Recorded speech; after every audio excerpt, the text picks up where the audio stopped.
Today we're going to go over a very important question, and a question that I've asked myself a lot over the years, and it's, what film camera should I buy? Now this question is pretty important, especially when you're starting out with film photography, because film photography, to be honest, it can be kind of expensive, especially when you're starting out. Most of us who make the jump into film photography go from DSLR or digital photography and go ahead and try and experiment with film photography. And when you have a DSLR, you can shoot as many photos as you want pretty easily, and it doesn't cost you any amount of money per shot. You just have to buy the camera, and that's all the equipment you need. But film photography, it's a little different. Now everyone's different, everyone has different budgets, they have different uses for what they're trying to buy a camera for. And rather than tell you what the best camera that I found to be is, I'm just gonna go over all the cameras that I've owned over the last 5-6 years since I started shooting with film. Essentially, I'm going to go over 3 things. The first is whether I still own the camera and whether I think it's worth buying. The second is the price point, and the price point in today's market, which is really important, especially when you start getting into film photography. It's not cheap, but it's definitely worth it. And finally, I'll show you some sample images of the photos that I've taken with each camera. That kind of gives you a better idea of what the camera is capable of.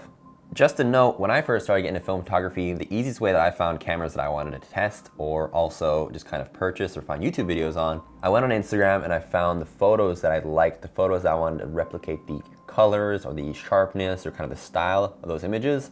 I look into the hashtags, see if the hashtags have what camera they're using, but sometimes they don't have any information. Sometimes I just shoot a DM to the person who took the photo. Sometimes they respond, sometimes they don't, it's hit or miss. But finding those sort of avenues of finding out what kind of cameras people use. Also, Reddit is a great source, and also Flickr. Believe it or not, Flickr is a great place. You can actually search the camera on Flickr, and there's actually galleries of images that people have taken with just using that sole camera. And that's a great way I found to find sample images of the cameras that they've taken photos with, and that helps me kind of figure out if I want the camera, if that's what I'm looking for, what I'm trying to mimic. There's a lot of different ways you can go about it. It's part of the fun. So the first camera that I actually purchased for film photography to start my film photography journey is the RICOH GR10. The RICOH GR10 is essentially a cheaper version of the GR1S. The GR1S is a very famous 35mm point and shoot camera. 35mm film, for those who don't know, is a lot smaller than a medium format camera or a medium format negative. It's one of those typical rolls that let me see if I can find one. 35mm looks like this. This is a 35mm roll. It's smaller than a medium format roll, and this is what you use for most point and shoots is what they call them. They're small, compact film cameras. You load the film in, you point, you shoot, and that's all you need to do. So I purchased my GR10 for about $200 back in 2017 on eBay, and I was very happy with what I got.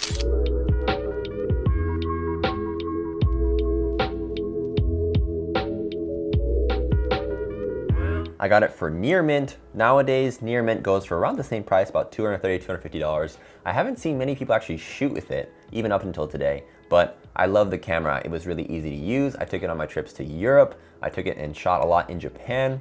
My only issue with it was on the top, the actual film counter, so the digital film counter that shows how many shots that you've taken. One of the problems with RICOH cameras is that they die out over time. The actual, I don't know what they're called. Are they called LED, LCD?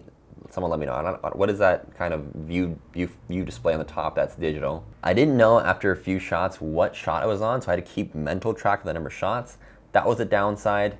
Besides the actual hardware, the photos that I took were fantastic. The sharpness was really good. Sometimes I missed focus here and there, but overall, I really love the photos that this camera produced. For someone just starting out in film photography, I think this is a fantastic camera to get. If you can get it in mint condition, it's not too expensive on eBay, but if you're looking for a camera on the $200 to $250 mark range, this is a fantastic camera to invest in. Go on Instagram, just type hashtag RICOH GR10. You'll find a lot of photos as well there. I think it's a great camera. So after I had the RICOH GR10, I actually sold the RICOH GR10 and purchased a YASHICA T5, which is also known as a Kyocera T-Proof in Japan. The YASHICA T5 is actually known as a YASHICA T4 Super, and what it actually has is it's meant for skateboarding shoots. And so if you look from the top down, there's actually a viewfinder that allows you to shoot while you're holding the camera below yourself, like at a waist level, and you can tell what you're photographing. Just a note, I actually never used this feature. I bought it for this feature because I thought it was really cool, but actually never really ended up using it that much. I'm sure you can find great uses for it, but it was just kind of an extra perk.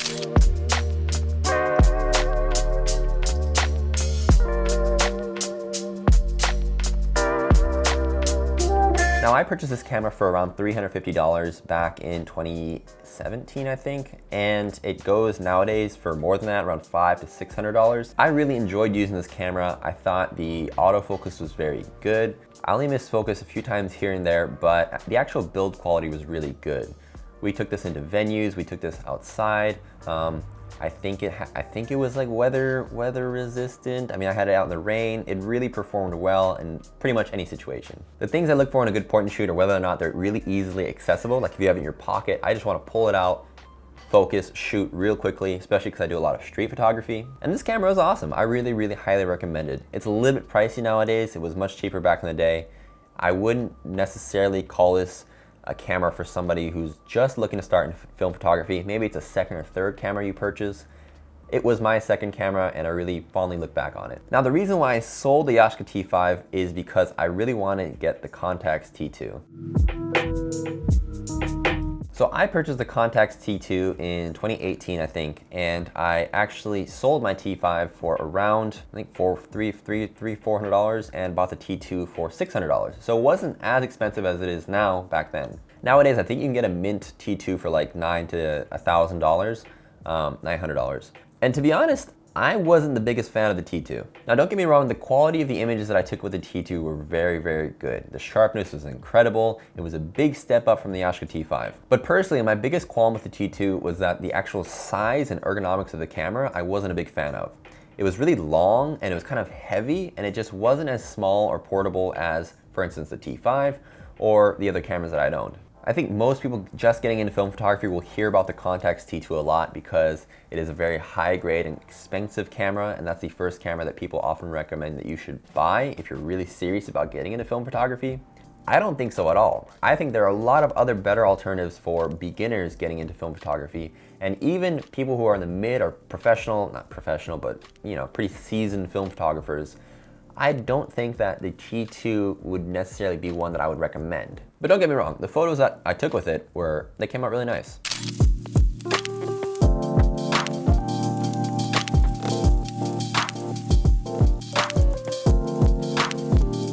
So, naturally, as with all film cameras, once you're kind of over them and you want to move on to the next one, you sell it. And so I sold the T2 and actually downgraded to a much cheaper camera. I bought the CANON AUTOBOY Luna 105S.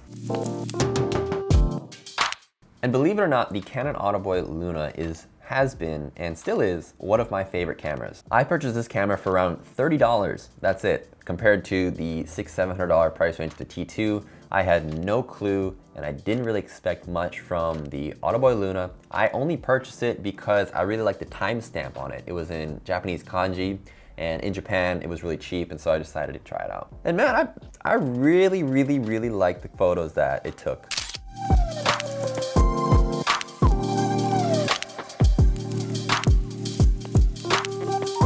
Now you can kind of tell, at least when you post on Instagram, not too much, but especially when you blow them up, you can tell the difference between a T2 and a CANON AUTOBOY Luna. The photos are sharp, but they're definitely not as sharp as a T2 or the higher grade film cameras. But when you're posting mostly on Instagram, as I am, I don't think that's a big issue. You can't really tell on social media, especially, the difference unless you're, for instance, selling your prints, which oftentimes many of us do once we get further and further into the film photography wormhole. But even so, I've blown up images from my AUTOBOY Luna and they looked fantastic. I really love the portability of this camera, the ease of use, and it was just, for its price, I think this is a fantastic first camera to buy. A great feature that I look fondly on this camera about is the actual flash pops out, and so you can have offset flash on your photos, which is awesome for indoor shoots and stuff like that. And it fired pretty fast. It felt great in hand. The photos I took were really fun, and I think I sold it to a friend. If not, I would have kept it for sure. So right around the time that I sold the AUTOBOY, I really was interested in medium format photography. I had actually owned, not many people know this, but I actually owned a medium format camera when I first started out. I didn't really tell people about it because I wasn't happy with it. It was the Holga 120N, which is kind of like a toy camera, but I still was very interested in medium format photography. I'd seen a lot of it on social media. I had seen a lot of it on Flickr, which is where I look at a lot of photos. And I thought, let's give it a try. So I did a bit of research. I was kind of hesitant because the big thing about medium format photography is that on my DSLR and stuff like that, I'm always manual focused, but I was kind of hesitant to go away from autofocus. So I found this camera. It's called the FUJI GA645wi, and it was essentially a large medium format point and shoot. And it was going for around $700 at the time, and so I decided, okay, let me go ahead and purchase it and see how it does. And this camera was fantastic. I think it was one of my favorite cameras that I've ever used. It was super easy to use. The focusing was never off. I had great results with the photos that I took. Like, I've always been aware of my faults. I didn't crave to want to feel. The only downside of this camera nowadays is that although I purchased this about 2 years ago, it's already gone almost double in price, and it's about $13,500, about $1,400 on eBay at least. If you can find a better deal, I'd highly recommend this camera. It's just a little pricey. Now, I've sold that camera since because I've actually upgraded to a different medium format camera, but let me go ahead and take some time to talk about 2 interesting film cameras that I've bought in between that whole time frame that don't really qualify as point and shoot cameras, but they're still 35mm cameras. Now the first camera is the NISHIKA N8000. This camera I've used a lot since I purchased it in 2016 for only, I think like 20 bucks. I bought this camera for dirt cheap off a lot on Yahoo auctions here in Japan. I couldn't find much literature on it when I first purchased it. I purchased it just around the time when the music video, I think for Broccoli by Lil Yachty and Dram, that came out. I purchased it because I found, I don't even remember, I think I was on Flickr or something, and I found one of those GIFs that they made, which were really rudimentary 3D GIFs, and I did a lot of research and I figured out what camera they've used it on, and I went and purchased one, and I've had a lot of fun with this camera.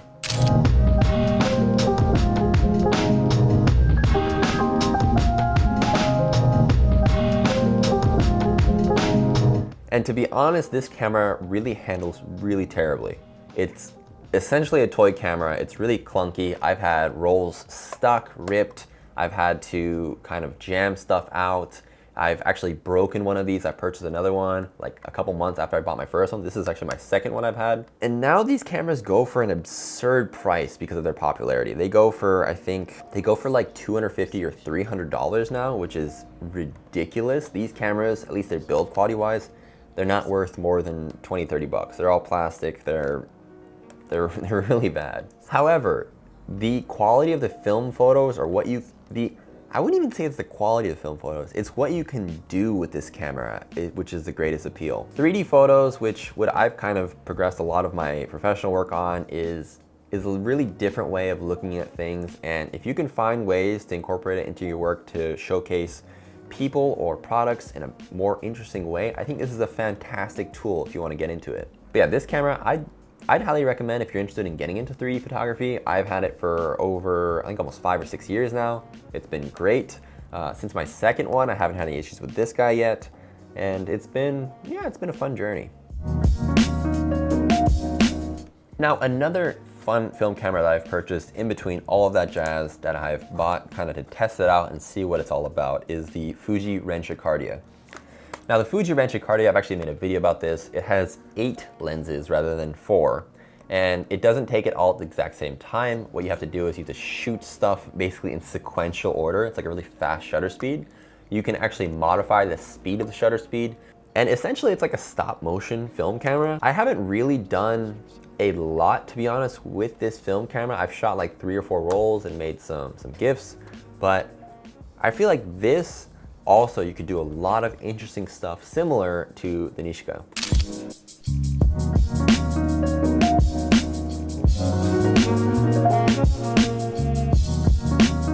This is an interesting one too, because I feel like this is gonna go up in price even more. I purchased it for like 30 bucks last year, the year before that, and it's already gone up to like 150, 200 bucks on eBay. If you can find one for a good deal, I'd recommend buying it and playing around with it and seeing what you can create. All right, so moving along to the last 2 cameras that I currently own right now. The first is the CONTAX T3, which is the bigger brother to the camera that I used to own, the T2. And this camera is, yeah, this camera is crazy. One of the issues with film photography that I had to encounter in the beginning was I missed a lot of focus with my point and shoots. I did some research and I found that this camera was super reliable from what I read online, and based on my personal sort of use with it, I've had it for over a year. I think this camera is the most reliable film camera I've ever owned. I can probably count on one hand the amount of times that I missed focus, and that was probably user error, not even the camera's fault. I probably just didn't properly press down halfway and focus on what I needed to focus on. It's super light. It's way shorter than a T2. It's lighter than a T2. It's a really small camera. This is probably the smallest point and shoot that I've owned, but the build quality is beautiful. It's really ergonomic and like easy to use in your hand. But I've probably put at least 50 rolls through this camera, and I haven't had any disappointments with this camera.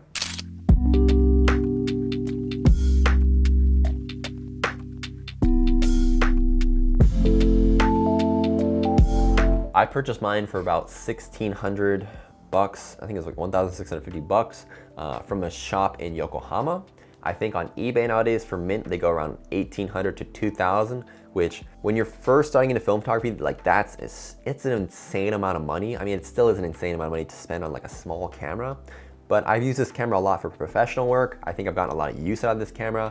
I've never had any problems. When I take this on trips, I know that the photos I'm getting are gonna be exactly what I want every time. So I think in terms of reliability, build quality, just knowing what you're getting from this and not being able to and not having to worry about what you're getting is one of the difficult things about film photography, but this kind of squashes all of that, and you can really just enjoy focusing on the framing and sort of bringing this out and taking whatever that you want to take. If you have the money and you're looking for a great point and shoot camera, this is the camera I would highly recommend. I still use this. I don't think I'll ever, I mean, that's what they say about every camera, right? I don't think I'll ever sell it, but I mean, right now, I love this camera and I think it's a great camera to own. I think it does everything that I want it to, and I am super happy with it.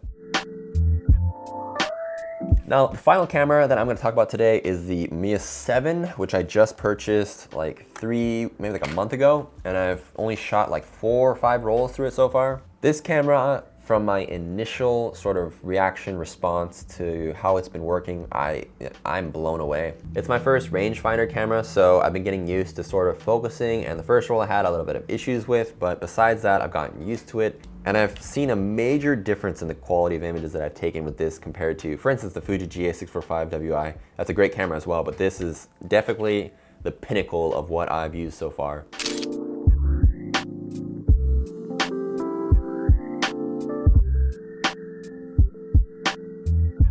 It's really light. It's really also, again, really easy to use. I got it with the 80mm lens. I bought it as a kit for about $3,500, which is a lot of money. I was kind of worried. I wasn't sure if this is the camera that I wanted to get. I was deciding between this and the Makina 6.7.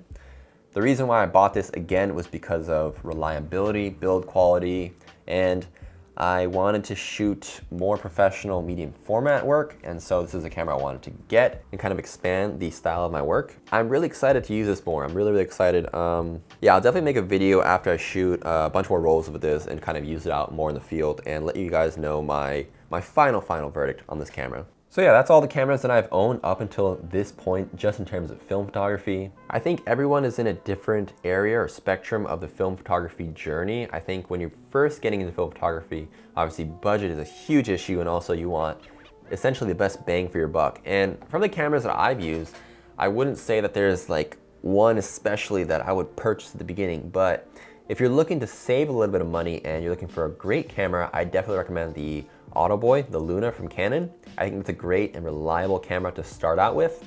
If you have a bit more money and you're looking for a very high quality, good camera to use, I think the YASHICA T5 or the Kyocera T-Proof, I think that, if I look back now, I wish I'd kept that camera just because it was so easy to use and I love the photos that it took. If you like this video, please go ahead and like the video. Please comment what cameras that you currently own or any cameras that you're looking to purchase soon, and please subscribe. That helps the channel a lot. I really appreciate it. And as always, appreciate you watching the whole video. I'll see you guys in the next one.